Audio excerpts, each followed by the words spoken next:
that I could sell to people who were building other larger products. And most of those were those customers in the US. And I sold through online channels, online that day. In those days, with a little ad in the back of magazines, right? The second startup was something where I could hire talent.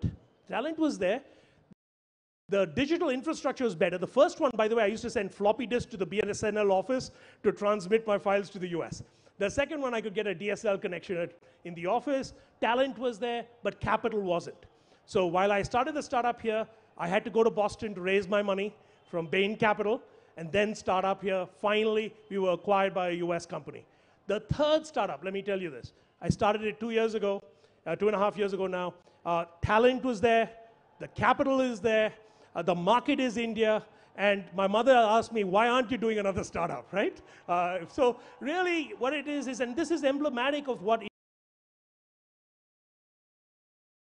they're really learning the mental skills of entrepreneurship and are going to build the companies of the future out of India. So I think that's a very important aspect of what we are looking for as a startup ecosystem. So before we open it up to Mr. Gandhi to give a few opening comments, but just a few ground rules. We want to keep this interactive. This is both going to be questions to Mr. Gandhi, but also, he wants to hear feedback from you all. What is it you need? What are the challenges you're facing? What are the hurdles? And what are the opportunities you'd like to exploit? And what policies would help make that a reality? And I think that's what this session is about. After all, with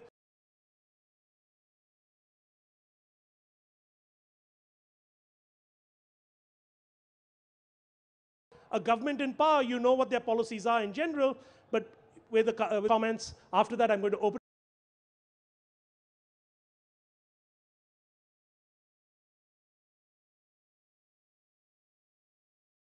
it up to questions. We've solicited questions from all of the attendees. So I have a stack of them. I may not be able to go through all of them, but my request is when you ask the question, please identify yourself, keep it brisk, keep it on topic, the topic we have, and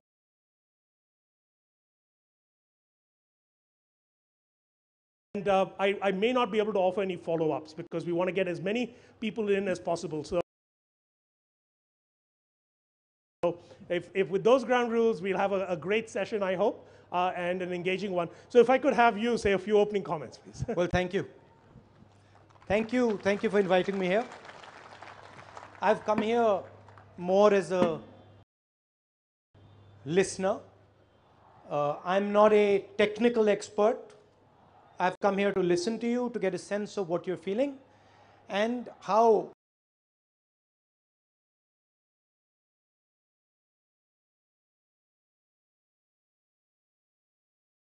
we can work together to make entrepreneurship easier, to help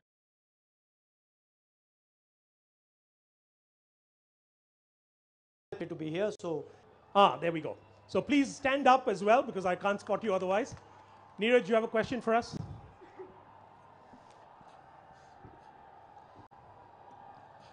Hi, Rahulji. I hope you're enjoying Bangalore. My question to you is, I'll read it out, please. When I signed up for today's session, many people told me that why do I associate politics with work? However, startups and non-profit organizations like ours should be interacting more with politics and government, and it should not be a bad perception.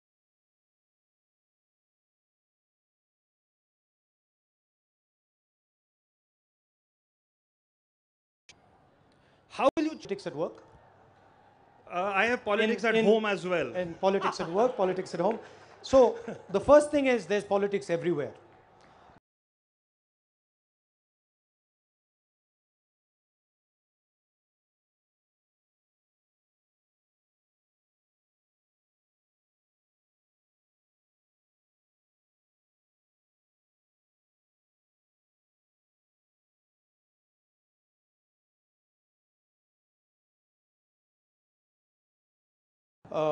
There's politics. I think a conversation informs us what you'd like, and from our perspective,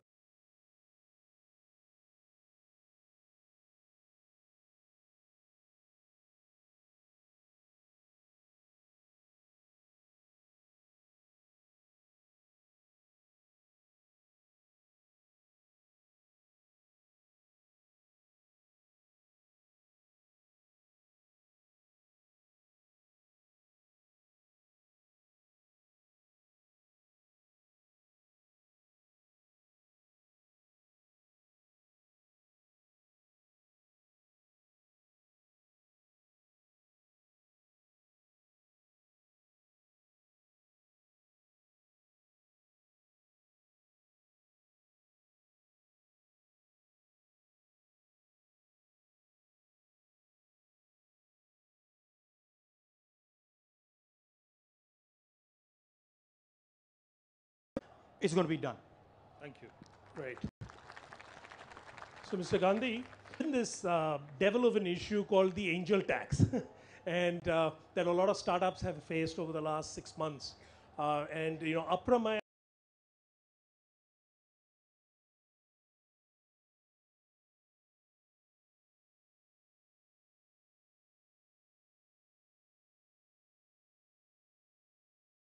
who's here somewhere. He's a very established founder.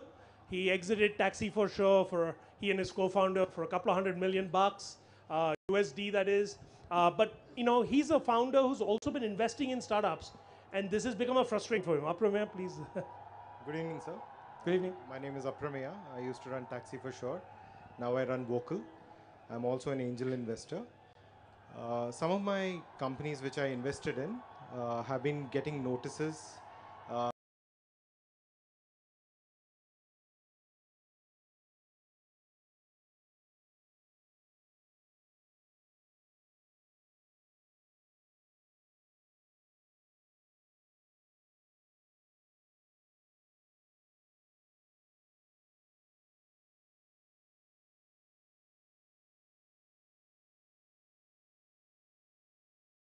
And treating me like a criminal.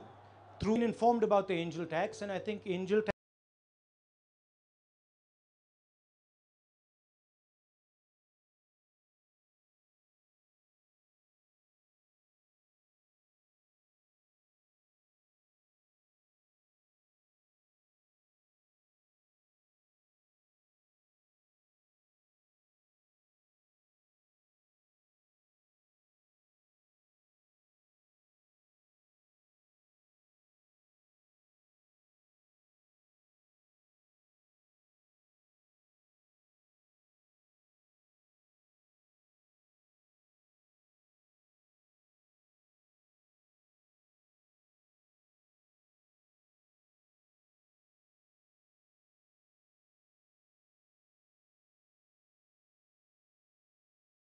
tax goes count. Thank you so much. On his behalf. He says, what is the plan and how the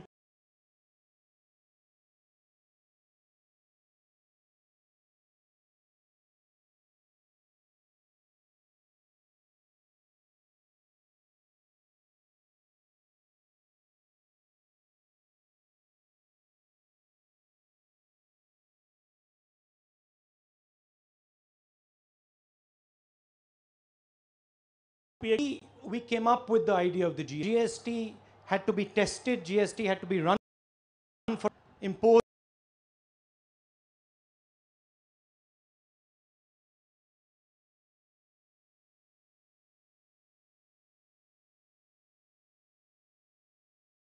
This type of GST is one tax. So even though the government likes to call this thing a GST, this is not a GST. This is 5 different layers of taxes, and it is productive. So we are pretty clear. We're going to get rid of this GST. We're going to reform the GST, and we are going to work.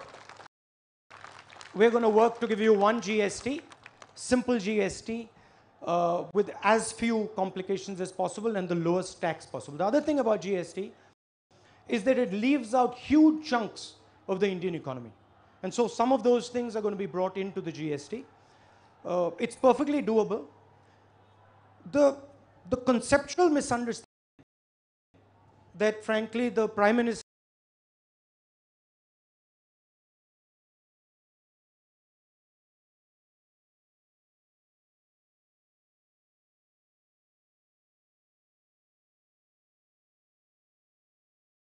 and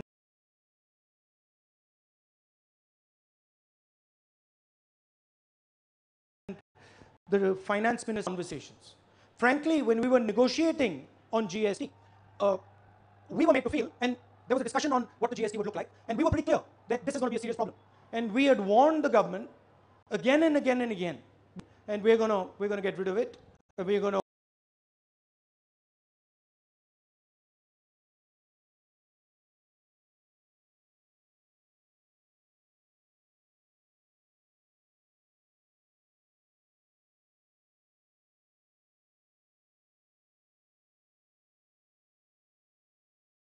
You're going to have a GST, but it's You know, being an entrepreneur is tough enough. You know, even when you have money, even when you have talent, all of that, it's still a hard journey. But if you're from a disadvantaged community, it's even harder.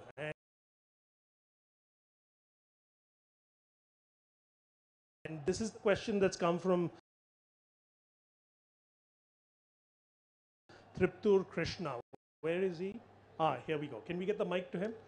He's a Dalit entrepreneur, and he would like to understand your view of how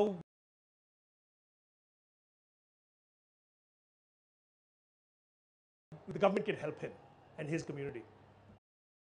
ಜೈ ಭೀಮ್, ಜೈ ಕರ್ನಾಟಕ ಮಾತೆ. ನಾನು ಕನ್ನಡದಲ್ಲಿ ಪ್ರಶ್ನೆ ಕೇಳ್ತೇನೆ, ಸರಿ ಆಗ್ಬೋದಲ್ಲ? ಗೌರವಾನ್ವಿತ ಸರ್ಕಾರಗಳ ಯೋಜನೆಗಳು ಇದುವರೆಗೆ ಗ್ರಾಮೀಣ ಪ್ರದೇಶದ ವಿದ್ಯಾವಂತ ನಿರುದ್ಯೋಗಿಗಳಿಗೆ ತಲುಪಿಲ್ಲ. ಅದಕ್ಕೆ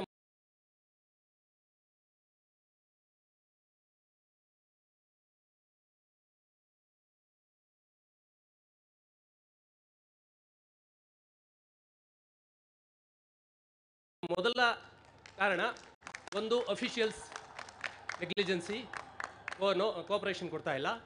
ಎರಡನೇದು ಬ್ಯಾಂಕ್ ಅಧಿಕಾರಿಗಳು ಕೋಆಪರೇಷನ್ ಕೊಡ್ತಾ ಇಲ್ಲ. ಇವತ್ತು ಸೆಕ್ಯೂರಿಟಿ ಪ್ರಾಬ್ಲಮ್. ದಲಿತ್ಸ್ ಅಂದರೆ ಅವರು ಆರ್ಥಿಕವಾಗಿ ನಿಜವಾಗಲೂ ಅವರು ಸಮರ್ಥರಲ್ಲ.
step change. And currently there is a massive monopoly on our banking system. If you look at the names, Mr. Nirav Modi, Mr. Mehul Choksi,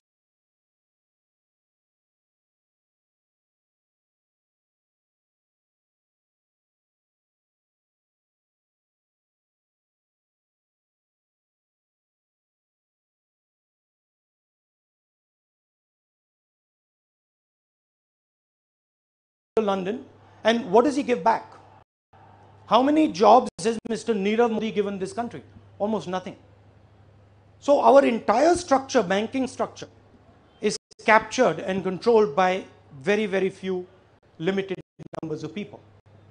And I think one has to transform that, one has to change that. One has to make banking capital, of course they have a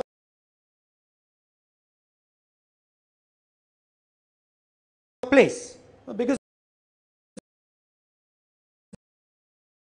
businesses have a place, but they're not going to be producing the jobs. The jobs are going to be produced by small and medium businesses, by entrepreneurs. That's a fact.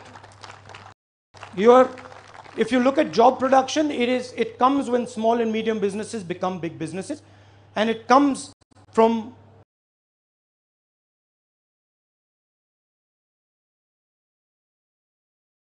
this type of ecosystem. So opening up the banking system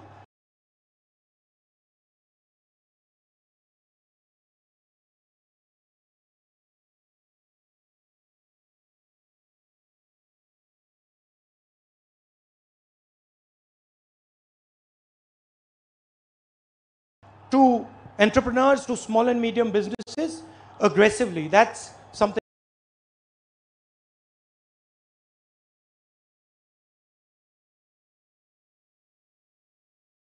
that is fundamental.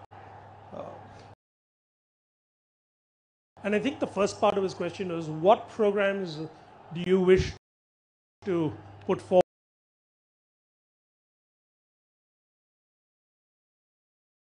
that would help his community? I think in terms of Dalit entrepreneurship, in terms of those that are socially less well off.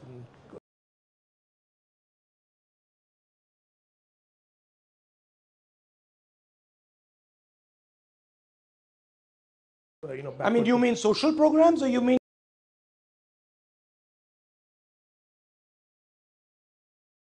specifically entrepreneurship targeted? he's asking about specifically. I mean, I think helping them with the banking system, helping them with training systems,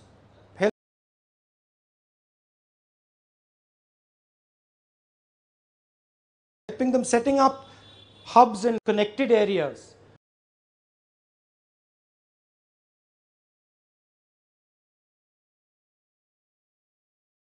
where they can have easy access, where they can come in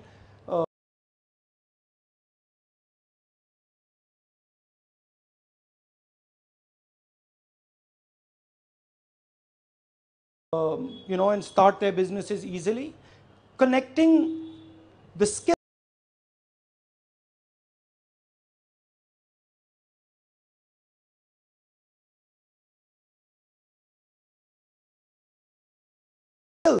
of the country to the financial system, to the governance system. If you want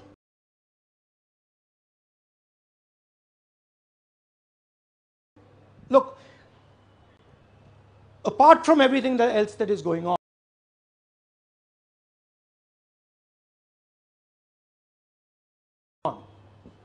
you sense a anger in Indian society. You sense a tension in Indian society. And that tension and anger is there because India is failing on jobs.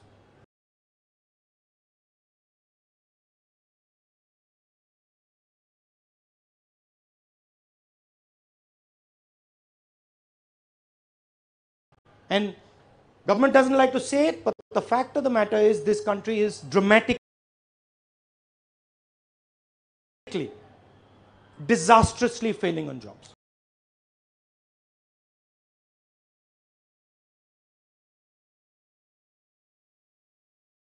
Okay, and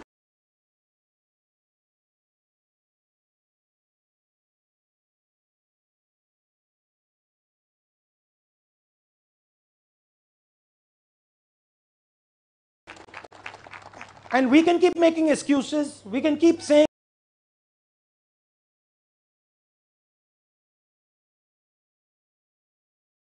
that we're a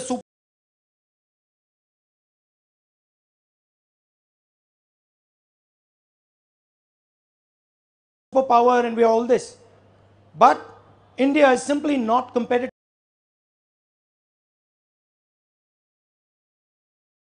when it comes to making jobs. And this is something that India will have to first accept, and after you accept it, you can do something about it.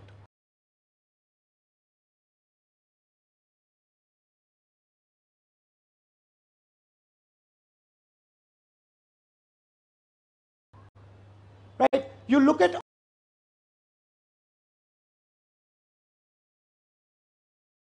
our entire conversation. it is always about growth.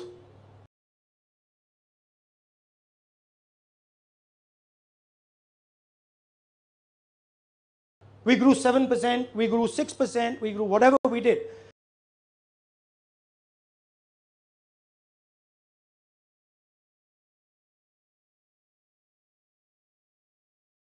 But nobody says this quarter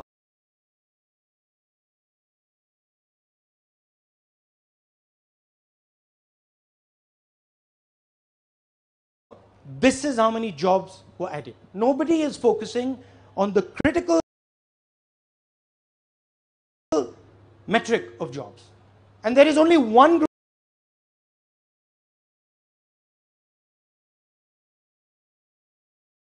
group of people who can solve this job problem, and it is small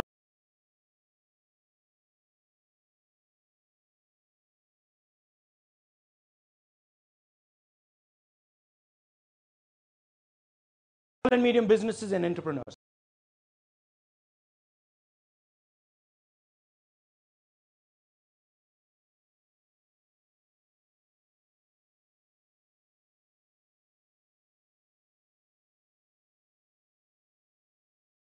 Now the second thing, the second massive disconnect that we don't talk about,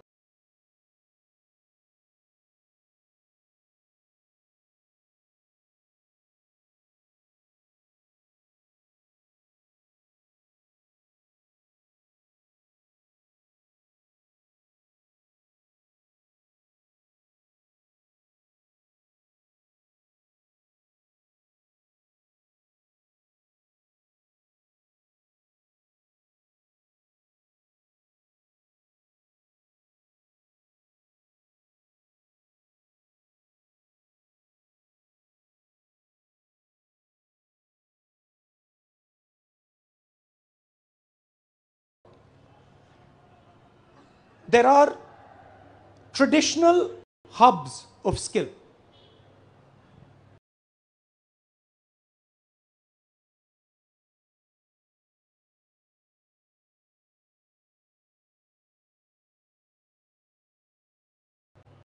And you can see them all over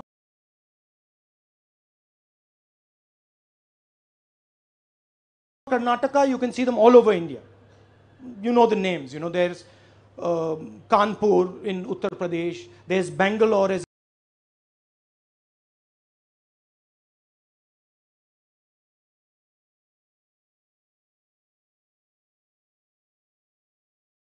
a tech hub. There are multiple hubs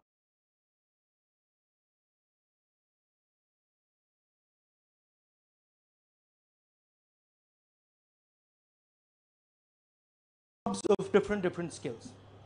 And we have an attitude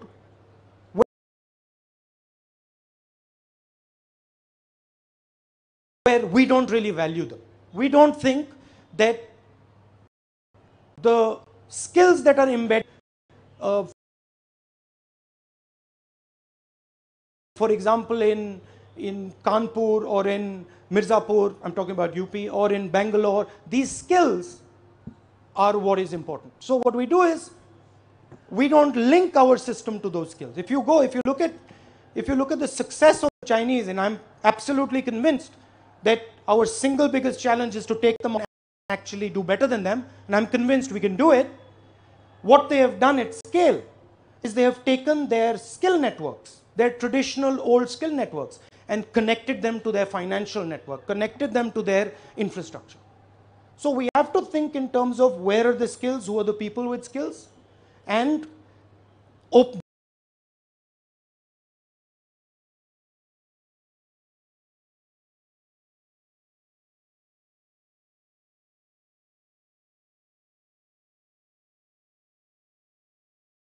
breaking monopolies, and also making sure that we have a single-minded focus.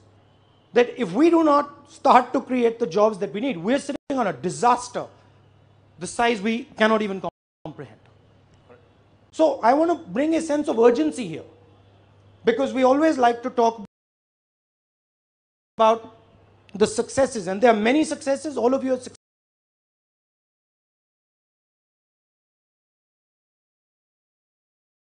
successful. But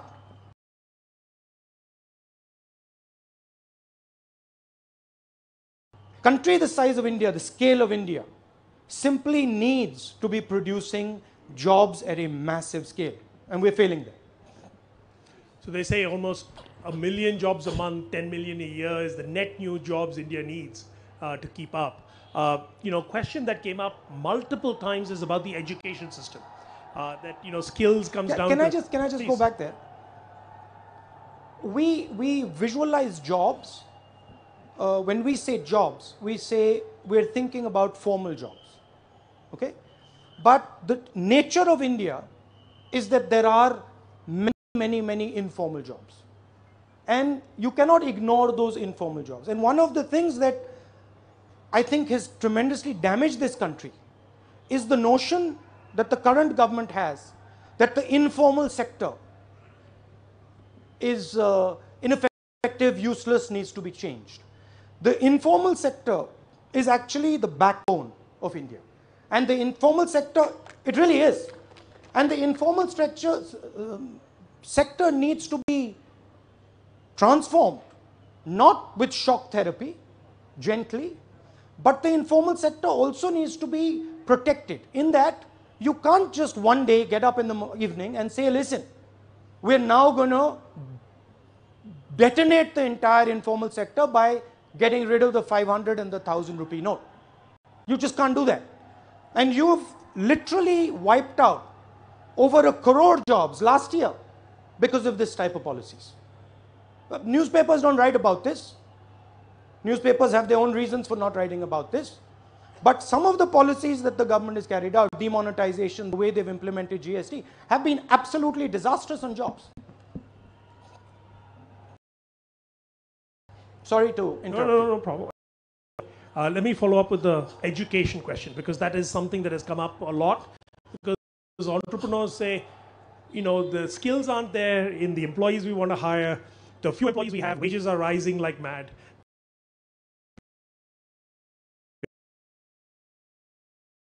Because the few that are trained and skilled in, especially the new technologies, are much in demand, and talent is the thing that's actually the bottleneck for us. It's not even capital in many cases, they say. So what is your thinking on how new age technologies we will train those in colleges today to be industry ready for the new businesses and the new economy of the future? Connecting the education system to the business ecosystem. Bridging the universities with business. There's no other way to do it. Today our universities, and even the best ones, they're silos. They teach very well, but they're not connected networks. They are silos. So you can't, for example, access our universities and then have conversations about building businesses. You can't have that type of a conversation. So a modern university, a 21st century university, is a network, no longer a concrete silo.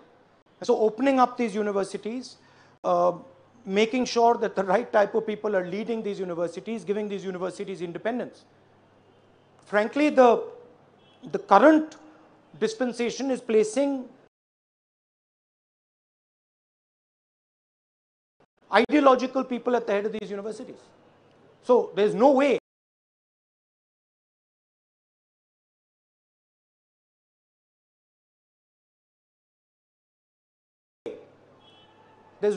you're going to do that.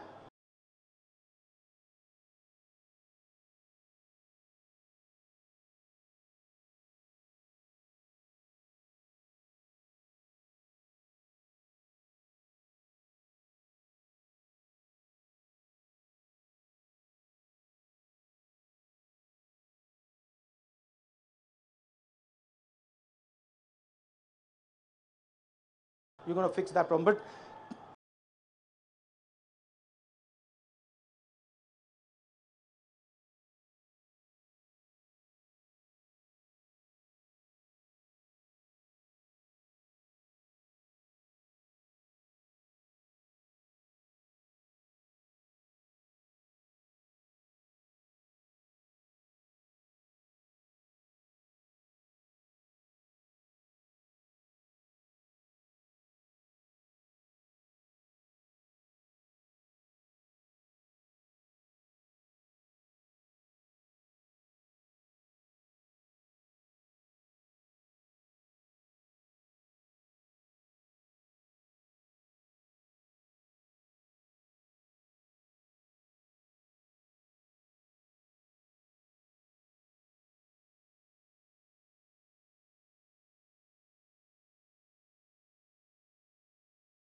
giving license to our university, basically trusting them.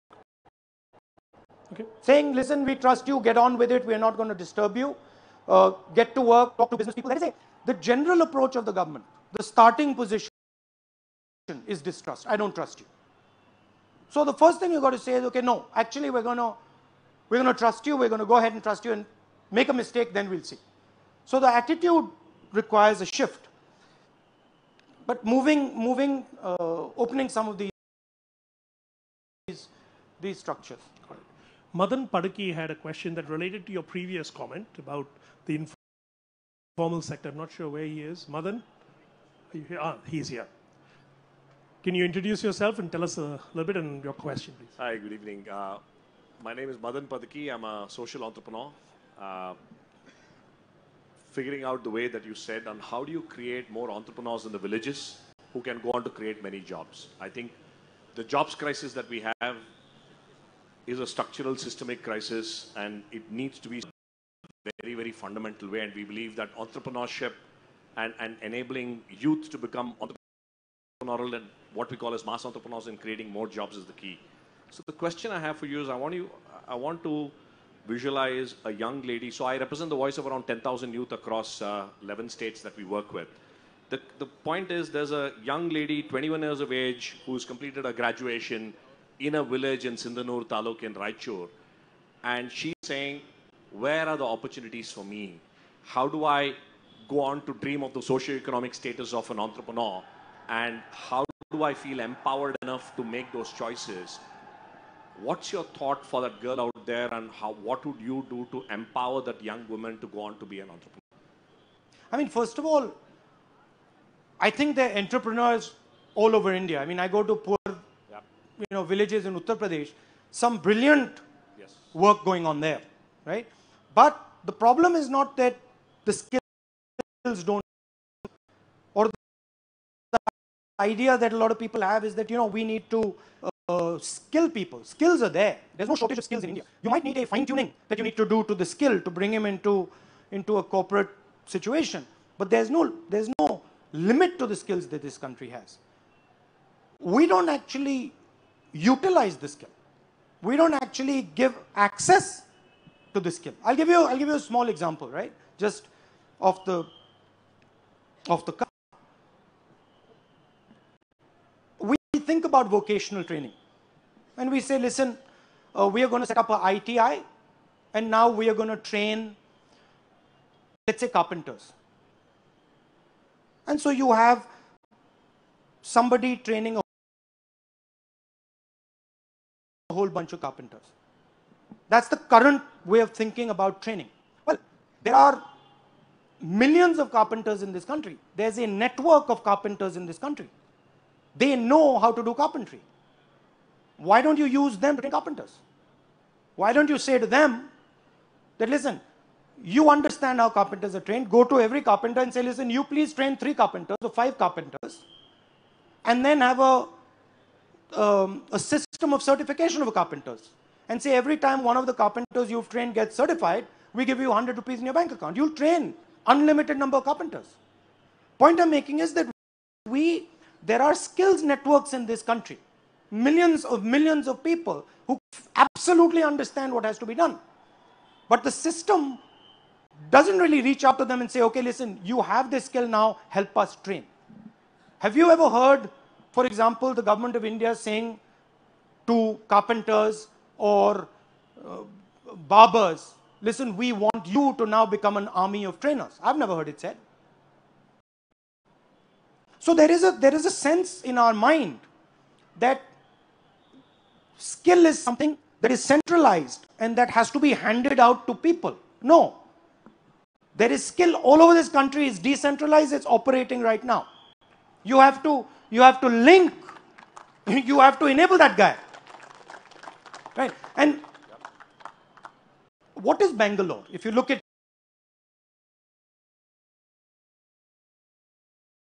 up over a long period of time, and then that skill connected to the United States and the rest of the world. That's basically what has created modern Bangalore. So what we do with Bangalore, or what we did with Bangalore, is what we have to do with other people, other hubs of skill. There is no reason.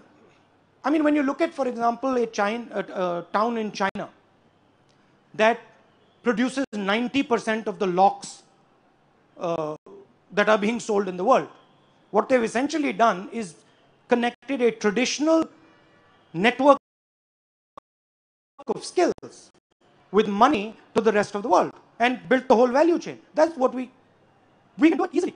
But we have to change our mindset to one of growth only. We've got to say, okay, now let's start producing millions and millions of jobs. How do you do that? You can't do it without the skills. So then the next step obviously is find the people, start building those connectivity, those networks, and the thing will fire. We've had successes, huh? For example, Bangalore is a huge success. If you look at what everybody calls the white revolution, Amul, it is basically connecting a large number of women in a district of Gujarat called Anand 70 years ago, produced Anand and created, made India #1 milk producer. So when you reach out to the skills, it happens. But that's not our default position. In India, generally people don't respect skills. The starting position is they respect power, they don't respect skills.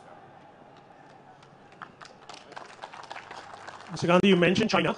China came up many times in many questions. I think the questions were surrounding the comparison to growth in China, and the startup ecosystem there produces a couple of unicorns. Unicorns are companies that are $1 billion in valuation or more every week. In India, we do it approximately now every month. So, it's still 5 to 10x us. Now, unicorns not just the only measure, but also there's a lot of innovation that's happening. There's just a lot of opportunity to build hardware. I think the question where the juxtaposition against China comes up the greatest is in the situation with hardware, which is with IoT devices, which are the new devices that'll power the digital fabric. IoT is very important and hardware is very important. We're not yet good at that in India. What do you think your government will do, in terms of hardware policies? Especially startups are very sensitive to that, those that want to build IoT devices. I mean, I don't think everybody says, China's 10x us, 20x us. I don't believe that. We are fundamentally different in China. You can't measure India the way you measure China. So I don't believe that China is, miles ahead of us or anything like that. What China has done pretty well is build manufacturing systems on skills and formalizing it. Okay, but India has tremendous capacity, tremendous flexibility that China just does not have. So you can't build a 60,000 man factory in India because of the nature of our democracy and the nature of our ecosystem. But let me tell you, modern manufacturing is flexible manufacturing. Modern manufacturing is going to be small units with a lot of high tech injected in them. That is perfect for India. So it is being open to some of these ideas. Look, when you close your mind, when you have an environment which is angry, when you have an environment where there is tension, anger, viciousness, you don't just close your mind. You close the entire ecosystem. Right? So what is happening today is India's liberal nature, India's open system, India's institutions are being attacked. They are being suppressed. So for us, you have to have an open ecosystem. People have to be ready to talk. People have to be ready to converse. Right? For us, that's the first step. With a bad environment, you're going nowhere. On the specifics, manufacturing, you got to build the basic infrastructure. You got to build roads. You got to build the architecture that allows goods to be moved. Here, Kajal. She's right here. Kajal, question. Hi, Hello. I'm Kajal. I'm an entrepreneur myself. But my question is very different. It is not about entrepreneurship as such. It is about, I just want to know, why is everybody going around saying Chaukidar chor hai? I don't know. I mean, look, I'll tell you how I see it. Apparently now the whole country is a Chaukidar. That's what I last heard. Everybody's become a Chaukidar. But let me tell you the facts, okay? And I'll go into a little bit of detail because it's important. The Rafale contract is the biggest defense contract in the world. It's the biggest defense contract in the world. It was negotiated by the UPA. 8 years of negotiation. Technical contract, 8 years of negotiation. And a couple of things were decided. 526 crores for one aircraft. The aircraft to be manufactured in India, frankly, in Karnataka, right here, by HAL. And when you say, how do you think about competing in manufacturing? Well, one way you compete in manufacturing is get one of the most high-tech products being created on the planet, put it in Bangalore, and then help or build all the ancillaries around it. That's how you do it, right? It was going to be built by HAL. Now, we changed governments. Mr. Narendra Modi becomes Prime Minister, and you can check this. He goes to France with Mr. Anil Ambani on his delegation. It's a fact, government records, check. The contract is changed. The defense minister turns around and says, I have no idea how this happened. He's at a fish market in Goa. He says, I have no idea how this happened. What we subsequently find is that the 526 crore aircraft has become a 1600 crore aircraft. So 126 aircraft were to be bought. Now 36 aircraft are going to be bought, but we're going to pay the same price. And Mr. Anil Ambani suddenly to the contract. Now, we're talking about skill here. Mr. Anil Ambani got the world's biggest defense contract. He's never built an aircraft in his life. Ever. The company that got the contract, we're talking Merit here, the company that got the contract was formed 10 days before the contract was given.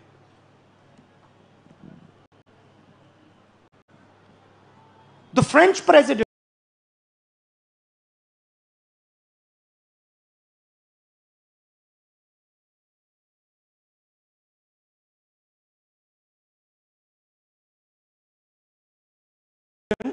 publicly states that I was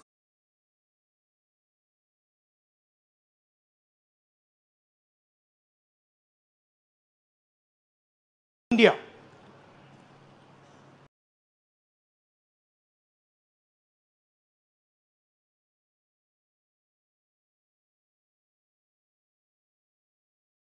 I was told by the Prime Minister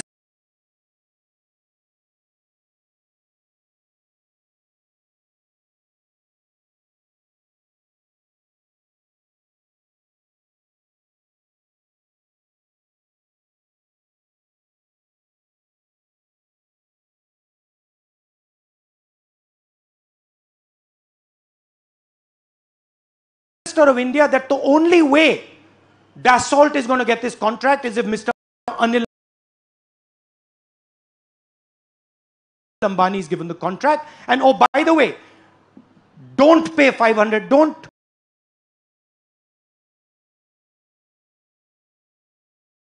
charge 526 crores, charge 1600 crores.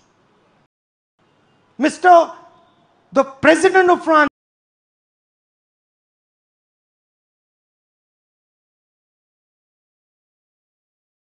says this. And you can check the internet, it's there. We raised the issue, I asked these 4 questions to the Prime Minister in Parliament House. Why did you give Anil Ambani the contract? Why 1600 crores? What is Mr. Anil Ambani's experience? Mr. Prime Minister doesn't answer. 1.5 hours. He looks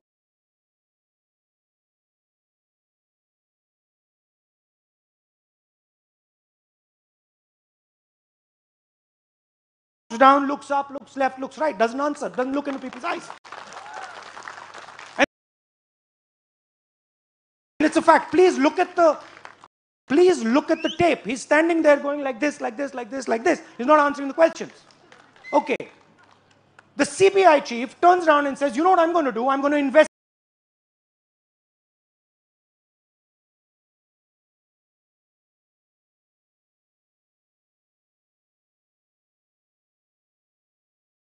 investigate.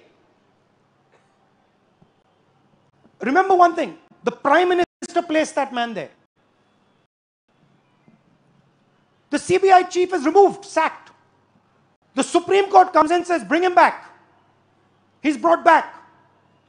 He's sacked again. Within a matter of hours. Now, Defense Ministry documents have come in the Hindu newspaper. Take a look at them. There is a series of articles, 3 or 4 articles.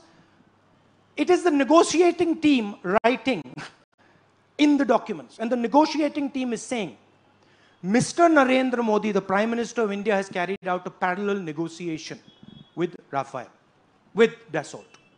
It's the negotiating team. The negotiating team is saying, the Prime Minister of India has pushed us aside. And the PMO is directly negotiating with the government of France and Dassault. Now, all we said was, let's have an inquiry. Let's have a joint parliamentary committee. Let's check out what happened. And the gentleman who says, I am the Chaukidar here, whose name has come in the Defense Ministry papers, the Defense Minister said, I don't know anything about this. The CBI chief has been sacked. That gentleman turns around and says, no inquiry, no JPC, nothing. Look, it's a simple thing. Mr. Anil Ambani was given 30,000 crores by Mr. Narendra Modi. It's as simple as that. And the case is open and shut because even those documents that are saying the Prime Minister is running a parallel negotiation, if those documents become part of an inquiry, Mr. Narendra Modi and Mr. Anil Ambani go to jail. It's as simple as that. Now, my point is, if the Prime Minister wasn't guilty, he would immediately say, absolutely, let's do an inquiry. 100% an inquiry should be done. This is the biggest defense contract. It's Air Force money. I'm the Prime Minister of India. I have done nothing wrong. Have an inquiry. Why is he not having an inquiry? Simple. Now, my friends in the media, these days, they're pressurized, they're controlled. So they don't really like to talk about these things. And I can give you a list of defense contracts that Mr. Anil Ambani and Mr. Modi's friends have been given. One after the other. And they've only got caught on Rafale, which happens to be the biggest contract in the world. So that's why everybody is saying, Chaukidar chor hai. Now look, they attacked the Congress party. They attacked the Congress party on corruption. And we took action on corruption. We sacked people. So, fairness requires that when so blatantly, so publicly it is being said that corruption has taken place, if the Prime Minister wasn't guilty, he should have said, listen, I'm investigating this thing. The people who are responsible for this thing are going to jail. That's what he would have done. Why is he not doing that? You want to say something? By the way, another thing. Why does the Prime Minister not have conversations like this? Yeah, say. I'm happy to answer whatever you want. Yeah.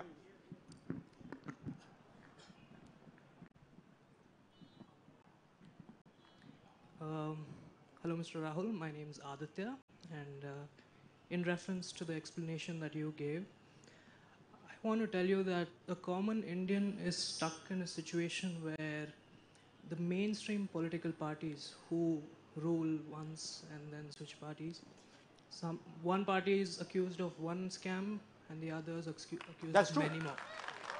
That's absolutely true. So- And yeah, go ahead. So at the end of the day, these are acquisitions. The opposition and other members unitedly took the Rafael deal to the Supreme Court, and the Supreme Court said no. No, we that's don't need not an what happened. investigation. It's been No, no, no, reopened. no. That's not what happened. One second. Let's be clear about what happened. The Supreme Court said it is not our jurisdiction to decide on these matters. It is the jurisdiction of the political class. The Supreme Court said do a JPC. Right? That's not what happened. So it is absolutely wrong to say that the Supreme Court said there should be no inquiry. It did not say that. One second. After that, documents were handed to the Supreme Court through the Hindu, which clearly state, Defense Ministry documents, that Mr. Narendra Modi, yeah, we'll come to you. Let him. What I Mr. was Gandhi, if about- I may impose the prerogative of the moderator to get the topic back on Sorry. entrepreneurship, that would be great, because we've got a few other I'm sorry I questions. went long on that. No, absolutely. I mean, I can see in the political environment,